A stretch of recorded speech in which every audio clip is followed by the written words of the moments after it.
أفضل الصلاة وأتم التسليم على سيدنا محمد أشرف الأنبياء والمرسلين وعلى آله وصحبه أجمعين. سبحانك لا علم لنا إلا ما علمتنا إنك أنت العليم الحكيم ولا حول ولا قوة إلا بالله العلي العظيم. رب اشرح لي صدري ويسر لي أمري واحلل عقدة من لساني يفقه قولي وسدد لساني واهد قلبي بحق سيدنا محمد صلى الله عليه وسلم. اللهم ألهمنا بالعلم وزينا بالحلم وأكرمنا بالتقوى وجملنا بالعافية. اللهم أخرجنا من ظلمات الوهم وأكرمنا بنور الفهم وافتح علينا بمعرفة العلم وحسن أخلاقنا بالحلم وجعلنا ممن يستمعون القول فيتبعون أحسنه. والحمد لله رب العالمين. Alhamdulillah, kita bersyukur kehadrat Allah Subhanahu Wa Taala dengan taufik daripada Allah dapat mengizinkan lagi kita untuk sama-sama meneruskan pengajian kita daripada kitab Fathul Mu'in. Pada bab solat, kita berhenti pada fasal berkaitan dengan semayang musafir, solat musafir. Pada kata pengarang fabunyanun wa in takhallalahu kharabun. Okay. Jadi pada muka surat 127 cetakan terjemahan bahasa Melayu ni. Bismillahirrahmanirrahim. Qala al-muallif rahimahullahu ta'ala wa nafa'ana bihi wa bi'ulumihi wa asrarihi fid darain amin ya rabbal alamin. Fabunyanun wa in takhallalahu. Jadi kita undur sikitlah tatimatun lah. Alang-alang ni pada semayang bab musafir kita undur tatimatun. Qala tatimatun yajuzu li musafirin safaran tawilan qasru ruba'iyatin muaddatin qasru ruba'iyatin muaddatin wa fa'itati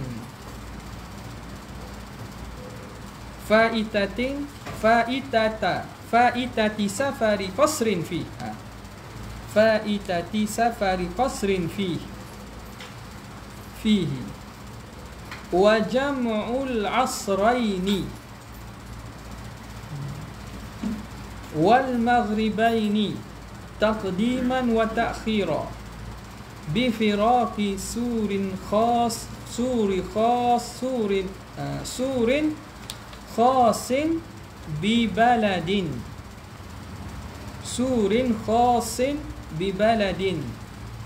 bi baladi safarin idafah bi baladi safarin wa in ihtawa ala kharabin wa mazari'a walau jama'a qaryataini fala yushtaratu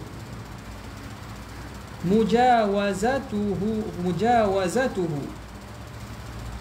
bal likullin hukmuhu.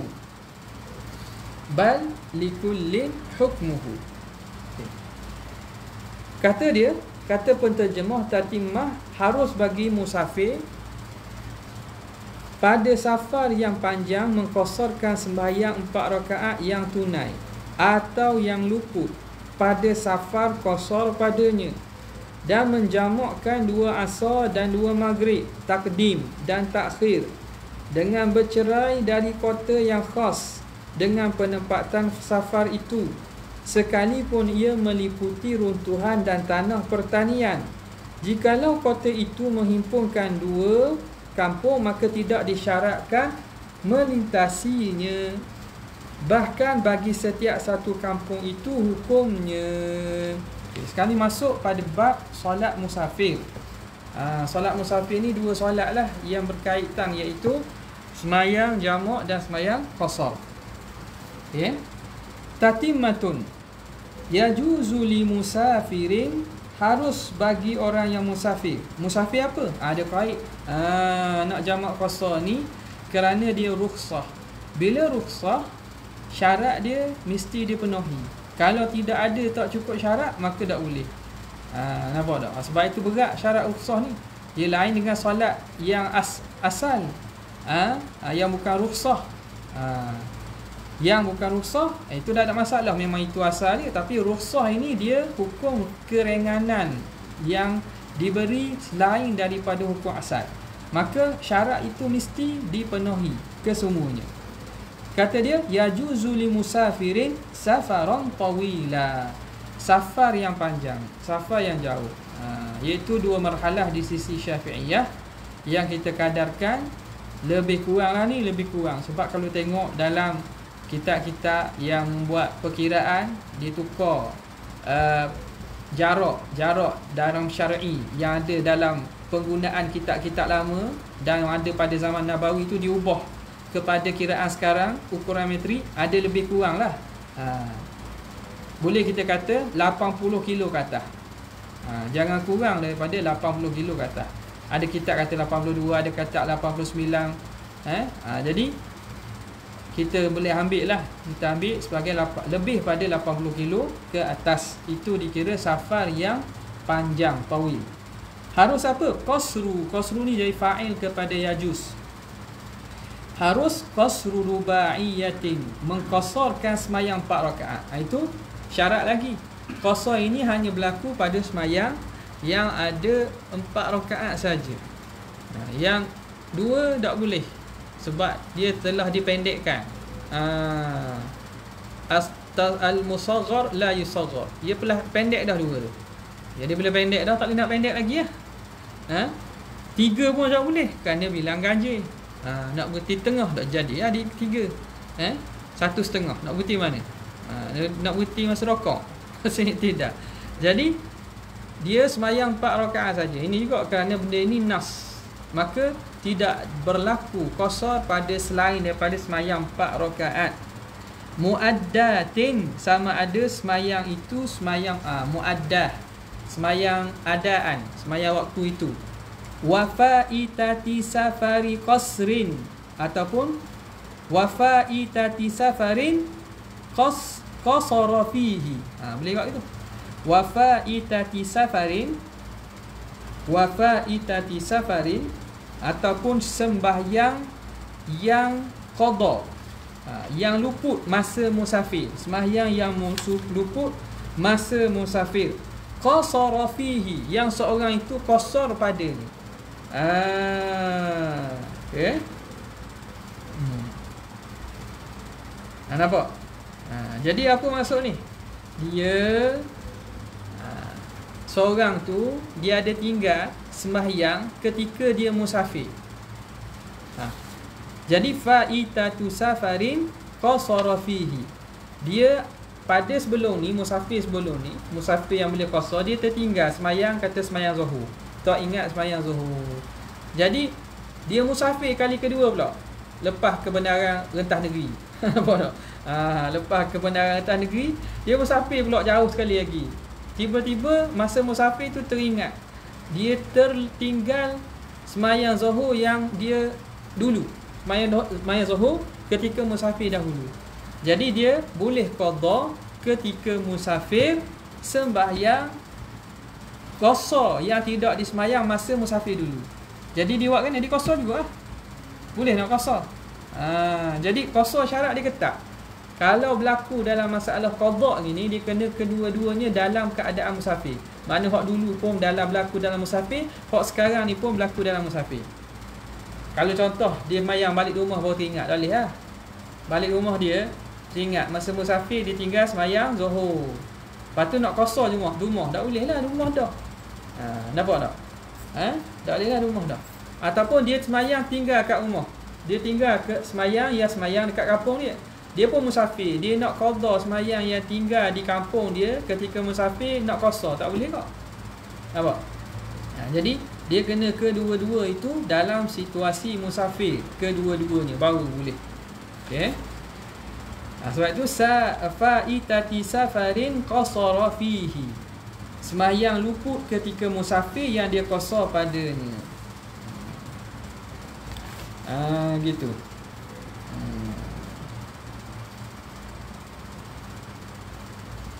Gini boleh tak ni?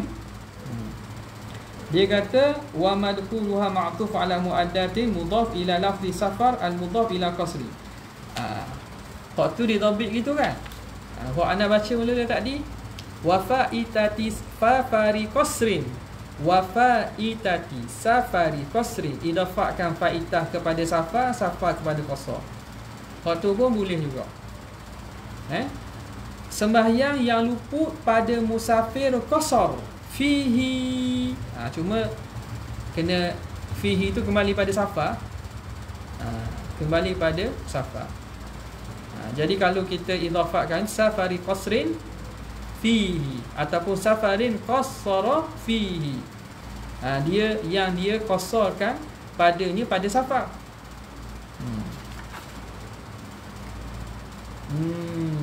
Dia qasarkan wa dhamiruhu ya'udu ala safaril qasri.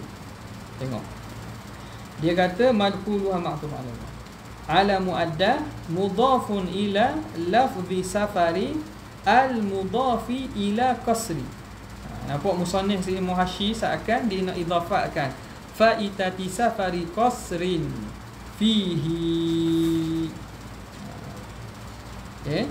Jadi fihi fi safari qasrin. Fi safari qasrin. Boleh dua wajah lah asal maksudnya betul. Yang nak khabarnya sembahyang tersebut dia luput sembahyang itu masa musafir. Musafir yang dia qasar padanya boleh juga. Ataupun musafir qasar. Musafir qasar. Itu dengan makna idafah. Jadi macam kita sebut tadilah, kalau masalah sembahyang qadha ni mesti kedua-duanya tu dapat dibenarkan rukhsah safar. Sembahyang hak mula-mula tu masa musafir, sembahyang yang nak qadha pun masa musafir. Habis. Kemudian dia kata wa jam'u, ataf pada wa yajuzu, yajuzu li musafirin jam'u wa jam'ul asraini, jamak dua asar. Ini ala sabili taghlib dia panggil, taghlib. Asraini maknanya zuhur asar lah. Asar saja. Asra ini maksud zuhur dan asar.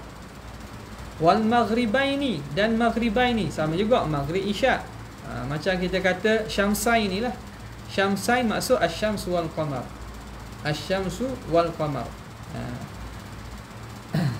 Abawaini, al-abu wal Apa? Dia panggil uslub taghlib. Taghlib. Boleh menjamakkan asra ini, dua asar, yakni zuhur dan asar, wal maghribain, dan dua maghrib, yakni maghrib isyak, taqdiman wa ta'khira. Sama ada sembahyang jamak takdim atau jamak takhir. Apa syarat dia? Jadi ini kembali kepada dua-dua. Qasar dan jamak ni syaratnya, ni nak sebut syarat-syaratnya. Kembali pada dua-dua. Bi firaqi surin khasin bi baladi safarin, dengan dia meninggalkan, dia bercerai daripada tembok yang khusus bagi negeri musafir, negeri pemusafiran dia. Zaman dulu kampung-kampung kawasan tu dia dilingkari dan diliputi oleh tembok. Oleh tembok, oleh pagar besar. Jadi macam mana nak kiranya? Kiranya ialah permulaan musafir itu dikira apabila seorang tu melepasi tembok tu. Melepasi tembok itu. Bi firaqi surin khasin, tembok yang khusus, bi baladi safarin, dengan negeri pemusafiran. Zaman sekarang tak ada tembok. Ada kat Israel ada. Tu kat Amerika. Jadi kita nak kira mana? Kita kira kawasan pemukiman ataupun kawasan yang kampung mukim kita hak lain. Mukim hak Jumaat. Nampak tak? Kalau ada sungai, sungai lah. Ini contoh lah ni. Kalau ada sungai, ada sini sebut ni. Ada kot, lepas ni kot. Sungai kadang-kadang dibezakan dengan sungai. Sungai yang membezakan antara dua kawasan. Nampak tak? Kalau bersambung, maka dibeza dengan apa? Dengan kawasan, kita kata mukim Jumaat. Pemukiman kita tu. Mukim kawasan tu, orang kawasan mana pergi semayang kampung semayang Jumaat kita. Lepas tu kampung lain sebelah tu di semayang sejid lain dah. Maka melepasi kawasan tersebut tu kira kawasan yang berbeza dah. Kawasan yang berbeza. Mudah mudahnya gitulah. Okey. wa in ihtawa ala kharabin wa mazari'a, walaupun tembok tersebut merangkumi runtuhan-runtuhan dan juga kebun-kebun.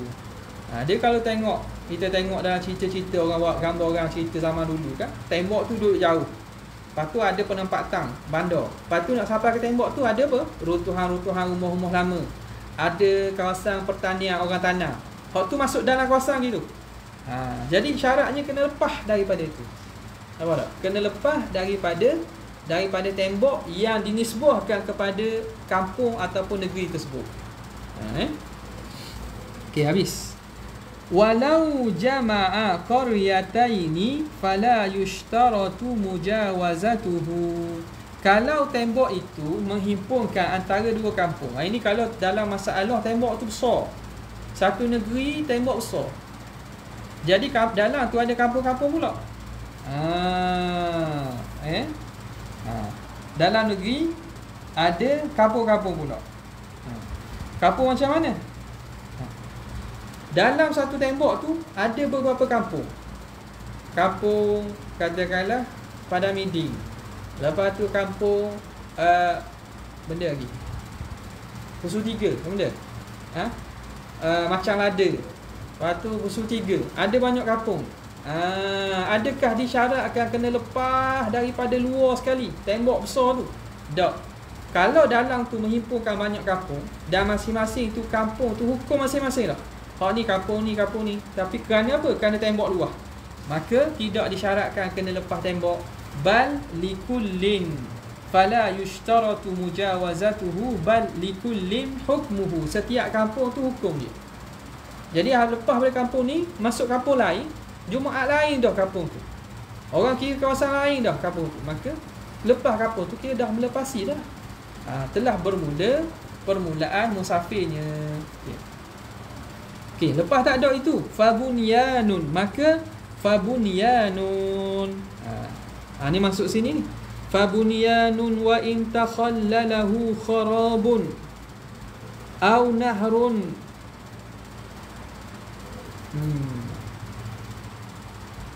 Fabunyanun lahu surun. Kena baca gini ya, fabunyanin, sebab dia ma'tuf ala bifiraki surin fabunyanin. Fabunyanin. Jadi fabunyanin tu dia ataf ke atas surin. Bifiraki surin fabunyanin. Fabunyanin. Dia maktuf ke atas surin. Okey. Tadi kalau ada tembok. Kalau tak ada tembok, dia kata fabunyanin wa in takhallalahu kharabun aw nahrun aw maidanun wala yushtaratu mujawazatu basatina wa in huwitat wattasalat bil baladi wal qaryatani in ittasalata urfan ka qaryatin wa in ikhtalafata isman falaw infasalata walau yasiran kafa mujawazatu qaryatil musafiri. Kemudian bercerai dari bangunan-bangunan sekalipun menyelanginya runtuhan atau sungai atau medan, tidak disyaratkan melintasi kebun-kebun sekalipun dipagar dan berhubung dengan kawasan penempatan. Dua kampung jika bersambung pada uruf adalah seperti satu kampung sekalipun keduanya berlainan nama. Maka jikalau keduanya terpisah walaupun sedikit memadai melintasi kampung si musafir. Ni masalah ni berkaitan kita lah. Nampak? Dia kata kalau tak ada tembok, kawasan tu tak ada tembok. Kalau kita nak kira tembok ni kau benda sekarang ni awak benda pintu gerbang. Tu pintu gerbang. Pintu gerbang itu menanda agak makna masuk kuasa orang lah tu. Wakil rakyat jangan masuk lebih lah. Kawasan awak belum ni. Nak tu kuasa orang lain tu. Ni negeri lain dah ni. Kalau polis dia tak boleh, orang duduk tu kena lapor polis kawasan dia. Jangan masuk kawasan orang. Tidak, tolak saja. Nampak tak? Jadi apa nama ni? Itu kita kata kalau ada tembok, ada pagar. Kalau tidak ada fabunyanin, maka dia kira bunyan, bangunan. Kalau kita boleh bayang ni, semua ni ulama yang tulis ni, ia menggambarkan situasi penempatan manusia pada zaman mereka. Nampak tak? Pada zaman mereka. Jadi kita kena khayal sikit lah, tengok benda-benda kita pernah tengok daripada cerita-cerita lama ke. Jadi ada bangunan-bangunan yang mana kawasan dia tak ada tembok. Jadi lepas daripada contoh kawasan setepak, yang bangunan berselerok sekali, tembok tak ada. Nak kira bila start tu? Start tu selepas daripada bangunan kawasan tu. Rumah di tengah, jangan subik rumah, habis kawasan penempatan tu, habis kawasan bangunan, baru dikira jarak pemusafiran.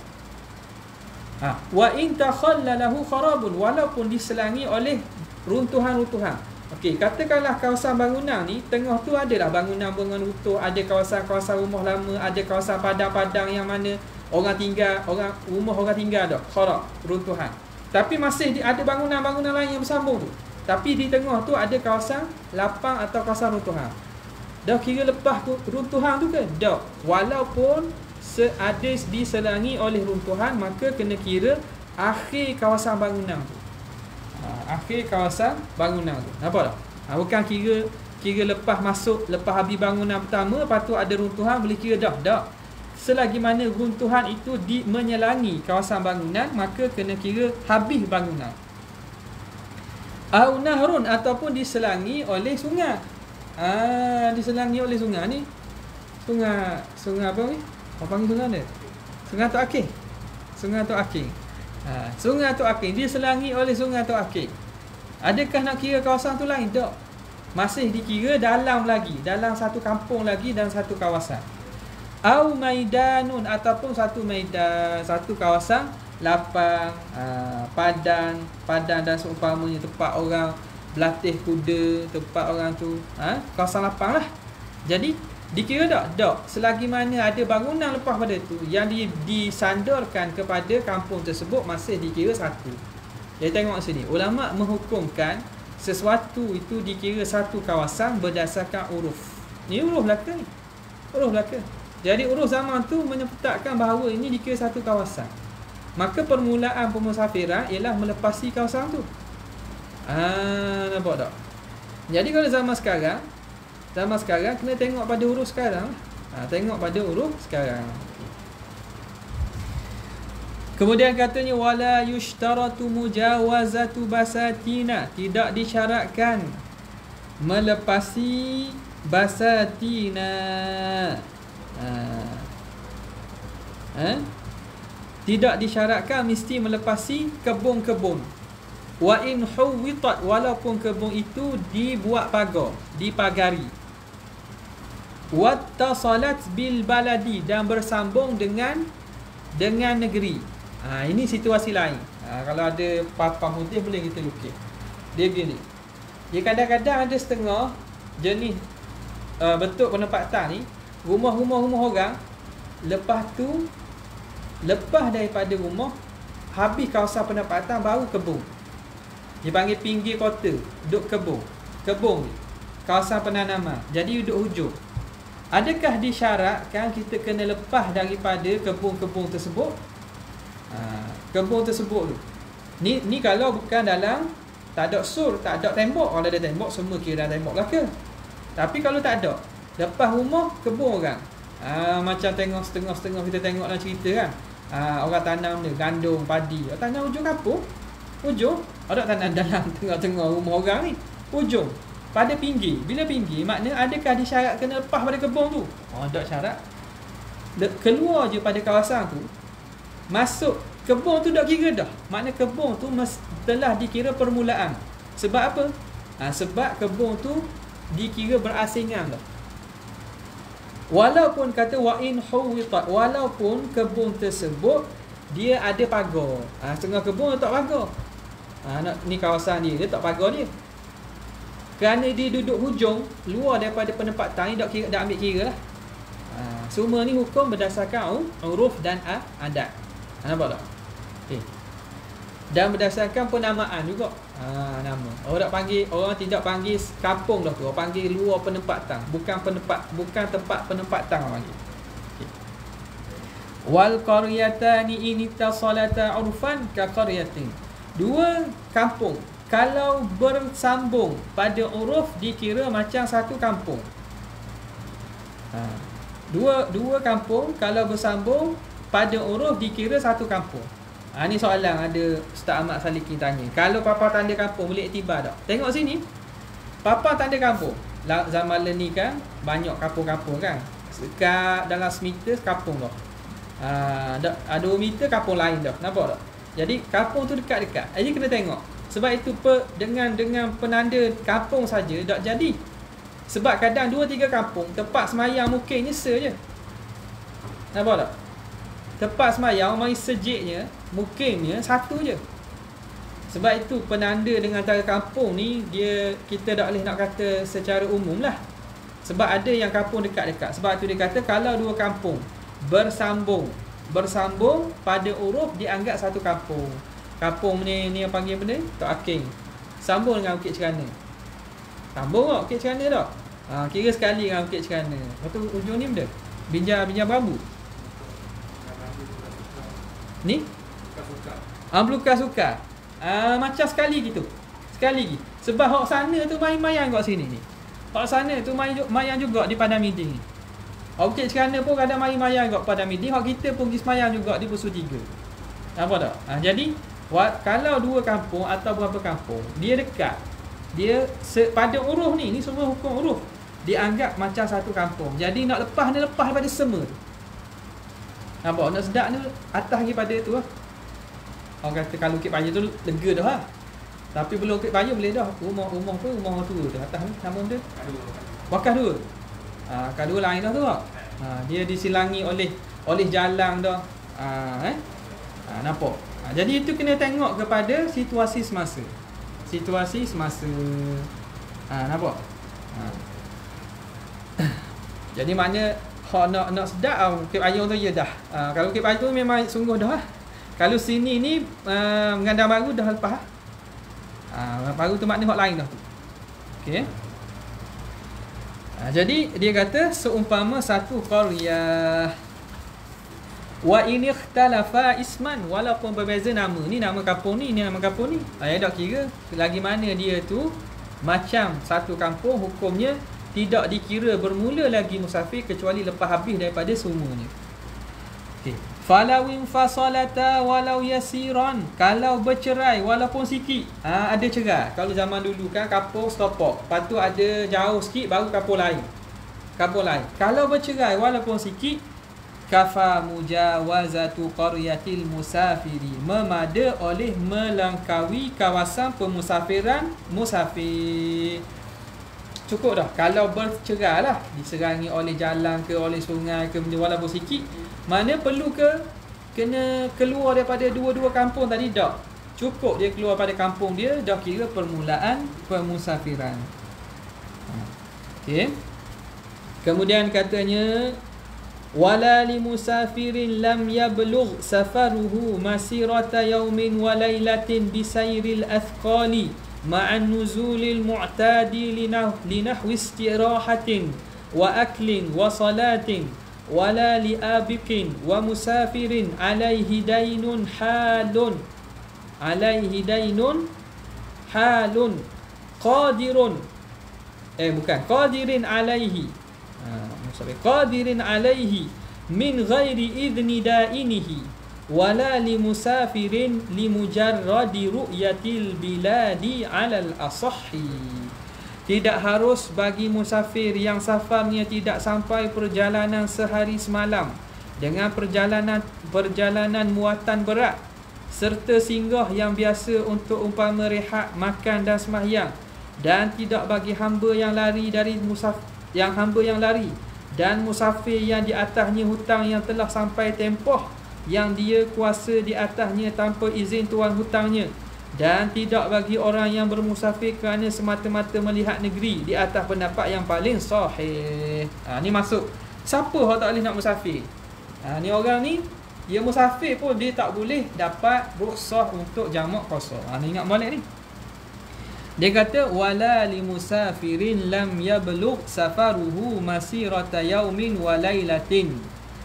Tidak boleh jamak qasar bagi orang yang musafir yang tidak sampai pemusafirannya itu perjalanan sehari semalam. Perjalanan sehari semalam bisairil athqal, dengan perjalanan tunggangan yang bawa barang. Ini semua ni ialah ulama letak ni dhabit ni datang daripada mana? Daripada zaman dulu lah. Tak, zaman dulu orang nak kira jarak tu. Jadi jarak musafir dua marhalah tu mana? Kira perjalanan sehari semalam, kenderaan yang bawa barang. Unta, zaman unta lah. Unta bawa barang. Bawa barang, jadi jalan laju tak? Tak laju. Jalan ni biasalah. Jalan tak laju. Jalan tak luah lah rakas sebab tak boleh nak berlari, berat. Dengan apa? Makna perjalanan yang biasa, yang tunggangan yang ada barang, ma'an nuzulin mu'tad, dengan berhenti yang biasa. Makna bukan jalan semua. Ada waktu rehat berhenti sekejap. Makan pagi berhenti sekejap, tengah hari berhenti sekejap. Ni kira dia nak kira jarak. Kita senang dah dapat 80 km selesai. Tapi nak dapat 80 tu mana tu? Nak dapat 80 jarak dua marhalah tu mana? Dia kira perjalanan unta yang bawa barang yang diambil kira berhenti. Kira tak waktu berhenti tu saya semalam. Kalau tak berhenti pun jangan jauh. Okey. Wa linahwi istirahatin, berhenti yang biasa seumpama nak istirahat, rehat, wa aklin, nak makan, wa salatin, dan nak semayang. Jadi ulama kira kalau unta ni berjalan dalam keadaan situasi begini sehari semalam, dia akan sampai dua marhalah yang kita kata 80 km ke atas tadi. Jarak dia, perjalanan dia. Nampak? Nampak? Okey. Hanafi dia jauh sikit. Mazhab Hanafi dia 3 marhalah. 3 marhalah Tapi tak boleh jamak dia. Dia jamak masa haji je. Dia boleh qasar je. Jadi di sini di sisi kita dhabit jarak tersebut diambil daripada ni. Kerana apa? Kerana pada urufnya perjalanan begini perjalanan yang orang panggil jauh dan susah. Orang tak boleh nak balik hari. Bila tak boleh nak balik hari dipanggil sukar, ada masyaqqah. Kerana itu dia masyaqqah tu ghairu mundhabit dari segi usul fiqh. Kerana itu dikaitkan dengan wasfun mundhabitun, barulah sesuai nak diletakkan hukum, dikaitkan hukum. Maka ulama keluarkan jarak. Bila jarak ni diletakkan dua marhalah. Bila senanglah. Awak jalan unta, awak laju ke, naik kapal terbang ke, naik kereta Ferrari ke, naik apa lagi? Ikutlah apa-apa pun. Naik basikal ke, jalan kaki ke, tak kira. Jarak itu yang dikira sebagai penentuan. Batu orang tanya dah naik kapal terbang, tak ada letih-letih tak kira, bukan masalah kapal terbang. Kerana hukum tu dikait dengan jarak tersebut. Nampak? Okey. Mana tadi? Wala li abikin, dan tidak boleh musafir kepada apa? Kepada abik. Jadi kita nak pergi dekat-dekat. Nak pergi mana? Nak pergi Pulau Kapal. Tak jamak kosong Pulau Kapal dekat kan? Pulau Kapal pergi dulu. Sini ke sini 20 je. Sini ke Jati 20 je ke Marang. Lepas tu 10 kilo. Tak. 11 kilo. Pendek je 30 kilo, 40 kilo tak jadi. Sini Kenyir tak boleh lagi. Kecuali naik bot pergi jauh lagi. Kalau naik bot pergi lagi atas, naik bot pergi pula tak apa. Dia kena pergi ujung lagi, tempat-tempat orang air ke mana boleh jadi lah tu. Dah tahu cikgu biasa. Berapa kilo tu? Tak pernah. Kalau ujung, tak pernah pergi ujung. Jauh ni.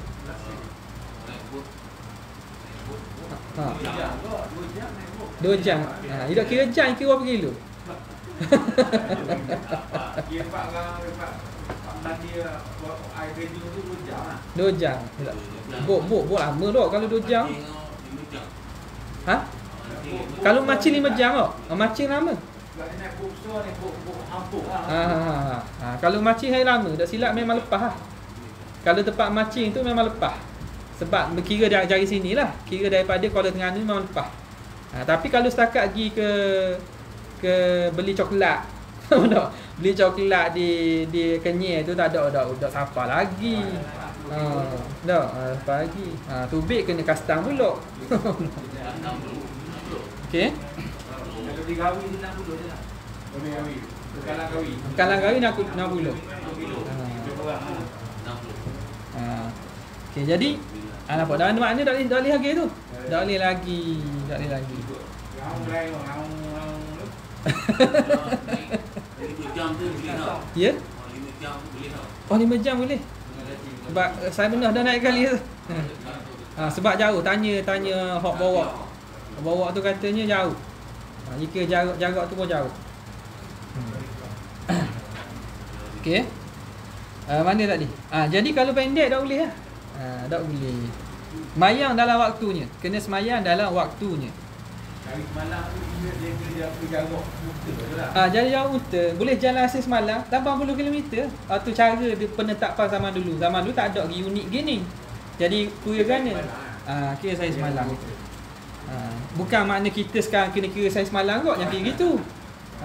Faham tak? Yang kira saya semalam sekarang ni. Pergi sekejap pun boleh tak? Kita pergi sekejap. Kalau lupa balik pula petang ada benda. Pergi naik flight pagi balik petang. Sampai malam. Mana tadi? Wala li abikin, dan tidak boleh jamak qasar kepada abik. Abik ni hamba yang lari pada tuang. Hamba yang lari pada tuang. Sebab apa? Sebab dia maksiat. Lari dia tu, jalan dia tu maksiat. Jadi al-rukhasu la tunatu bil ma'asi. Rukhsah ni tidak diberi keringanan bagi maksiat. Orang buat maksiat tak boleh ambil rukhsah.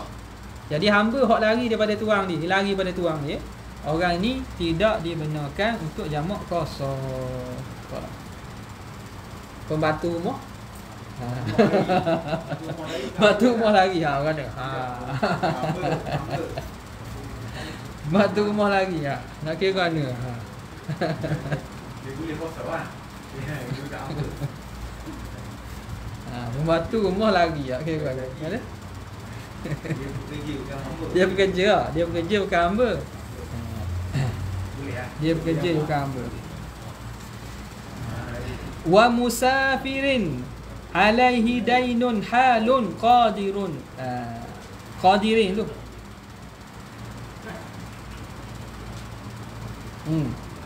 Alaihi dainun halun wala li musafirin alaihi dainun halun. Dan tidak boleh juga jamak qasar bagi orang musafir yang ada hutang yang waktunya telah sampai. Dainun halun makna hutang yang telah matang masanya. Qadirin alaihi, yang mana dia mampu untuk bayar hutang. Orang berhutang, waktu bayar sampai dah dia nak musafir, padahal dia mampu, duit ada. Ni dipanggil mumatil. Mumatil ni orang yang menangguh hutang. Matlul ghaniyyu zulmun. Nabi sebut dalam satu hadis, menangguh-nangguh orang yang ada duit bayar hutang. Orang ada duit, bayar duit untuk bayar hutang. Dia berhutang orang, dia ada duit, dia saja-saja tangguh. Matlul ghaniyyu zulmun yuhillu 'irdahu wa 'uqubatah. Menghalalkan dia dapat kena denda atau kena hukuman, dan juga halal untuk aibkan dia, sebut maruah dia. Ni antara ulama ambil sini. Sebab tu pihak yang berkuasa berhak untuk kenakan tindakan kepada orang yang mampu bayar hutang tak bayar hutang. Bahkan maruahnya itu makna halal. Kita kata nak kawan dia, hutang aku dah bayar. Secara umum gitulah. Jangan molek orang ada duit dah bayar hutang. Ni senang main hutang, ada benda tiba-tiba nampak gi makan angin. Kan ni kan dekat-dekat Australia bawa bini. Dia berhutang dengan kita. Tiba-tiba pergi jalan, tak boleh pergi luar negara, pergi Sandakan.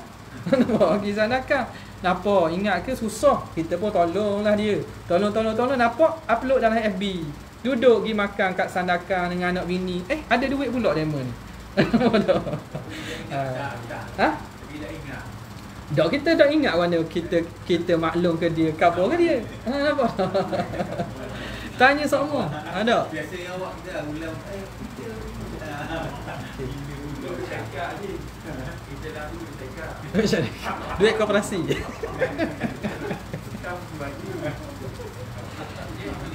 Okey. Sekarang ni dia ni sampai waktu bayar hutang. Dia tak bayar. Orang ni juga ni. Nabi sebut zulmun, kezalimah. Mana dosa? Yang ingat ada dosa. Kalau tuan ada dah kena tutup akhirat ni. Alaihi dainun halun. Ada hutang yang telah matang. Qadirin alaih, dia mampu bayar. Min ghairi idni dainihi, dia pula musafir tanpa izin pengutang. Ni kena syarat. Maknanya nak musafir tu minta izin. Yang nak pergi ni, nak pergi lepas PKP ni rasa sumbak sumbak minyak. Nak bawa jalan lah. Nak minta izin ni. Nak minta izin. Kena minta izin daripada tuang dia. Ni apa siapa buat gini? Dak. Bila lepas pinjam tu tak dengar dah. Kecuali kita telefon dia. Tak dengar dah. Dari segi hukum, dia nak kena musafir. Kalau telah sampai masa, tak sampai masa, tak apa. Contoh orang kita hutang dengan bank, hutang kerajaan, tu tak apa. Bayar bulan-bulan, tak sampai lagi masa. Ni hak waktu sampai masa bayar, tak bayar lagi. Kena minta izin nak musafir. Barulah musafir itu boleh jamak kosong. Kalau tak boleh jamak kosong. Tengok. Dia kata gini tak berbayar pun tak apa, tapi dah jamak kosong. Nak jamak kosong dia bayar gitu. Ataupun minta izin. Nampak tak?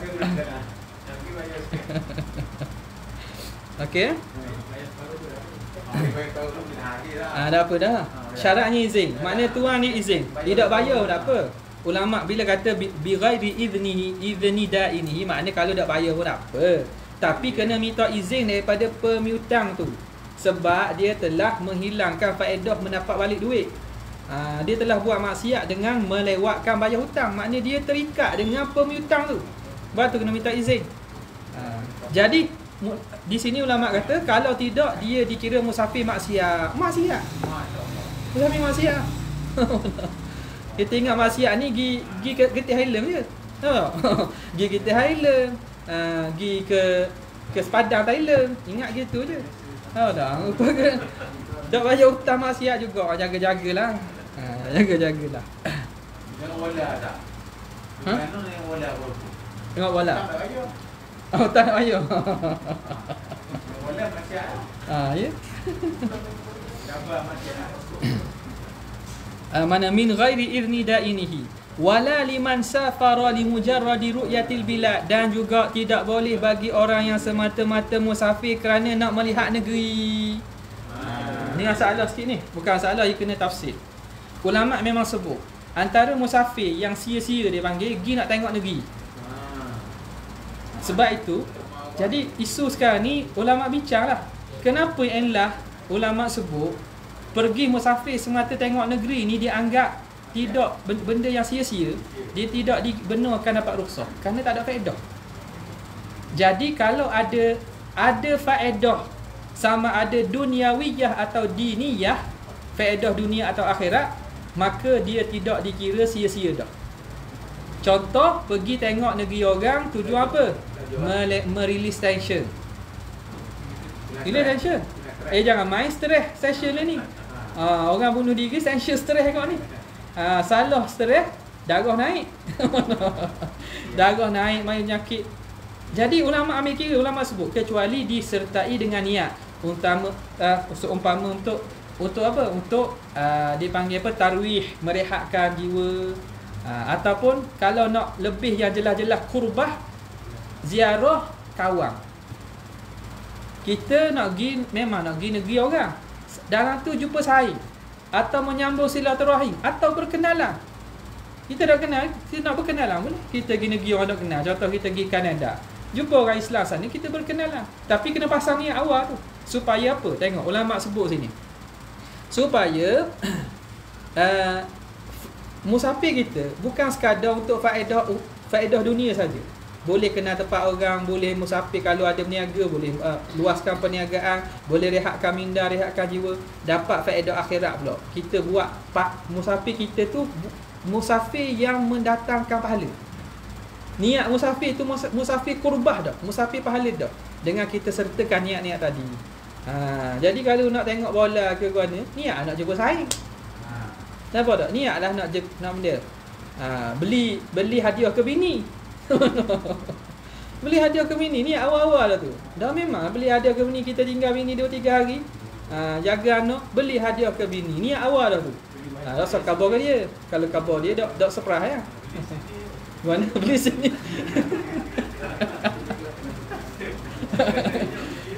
Beli sini acar pergi Mekah beli sebeh wedding. Okey. Jadi kalau disertai niat-niat tersebut, maka musafir yang asalnya tak ada sebab, tak ada faedah tu ada faedah. Maka boleh kita jamak qasar. Tu kalau faedah kita belajar kita tahu. Selama ni kita naik kereta habis duit apa tu tak ada pahala. Ni naik kereta boleh pahala. Dah, tekan minyak boleh pahala. Balik pun boleh pahala. Okey. Habis. Alal asah. Tu dia kata alal asah, di atas pendapat yang paling asah. Maknanya ada pandangan yang kedua yang mengatakan tak apa kalau nak kita tengok pun. Tapi yang muktamadnya tak boleh semata-mata tengok. Sebab itulah ulama kata jangan semata-mata tengok, biar kita sertakan dengan niat lain supaya menjadi musafir kita itu musafir yang ada faedah. Ada faedah. Wa yantahi safaruhu wallahu taala a'la wa a'lam. Ini penting kau ni minggu depan. Ni banyak orang tanya, bilakah berhenti musafir? Habis bila? Habis sampai rumah ke? Habis sampai kampung ke? Habis tu pula, kalau sampai tempat tu habis dah 4 hari ke? Sebelum 4 hari ke? Niat dah kalau 4 hari sampai tu habis ke dah habis lagi? 18 hari ke mana pula? Ni benda penting yang banyak berlaku ni. Berlaku tu insya-Allah kita akan sambung pada masa akan datang. Sekadar tu saja untuk kali ini. Ada soalan? Tak. Tapi macam kita pergi Diarok Diarok ni tulis dah ada. Pergi Turki. Elang berapa ejen kata pergi Turki 10 hari. Lawak dah tempat. Jadi kalau nak jadi dapat faedah pergi tu. Mana kita niat pergi beli barang ni tu mana? Kalau kita pergi Turki memang dah dikabur dengan tempat ni. Kita niat pergi Turki tu apa? Untuk merehatkan, berjumpa, melihat keindahan Allah Ta'ala, melihat tempat-tempat sejarah, mengenali Islam, belajar tu panggil belajar, niat belajar. Kita macam mana kena niat dulu ada pergi bodoh kita nama ni kita pergi bodoh je. Pergi bodoh apa benda tak? Saya ngajak mari pergi juga.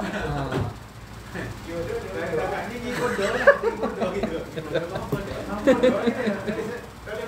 Pergi bodoh faham bodoh. Dia kalau macam travel gitu niat untuk belajar. Kita belajar bukan kita pergi saja kan, ni ada penerangan tempat-tempat sejarah. Okay. Ada soalan? Minta izin. Wajib lah. Wajib. Kalau tidak dia musafirnya maksiat. Masuk ni.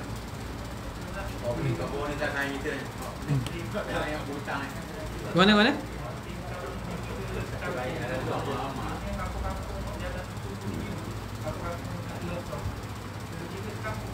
Kampung kat Losong.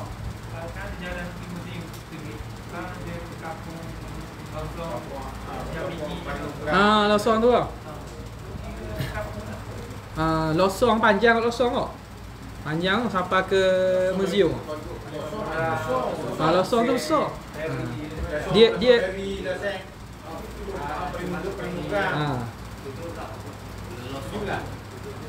Losong 17 aja kampung.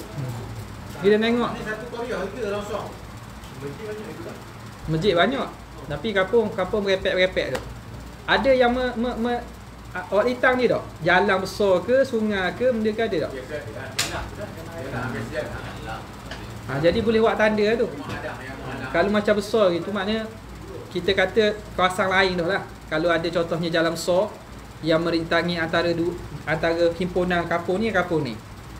Macam ada juga setengahnya macam dia kata kampung dalam, kampung luar, kampung dalam, kampung luar, kampung atas, kampung bawah. Ada tak?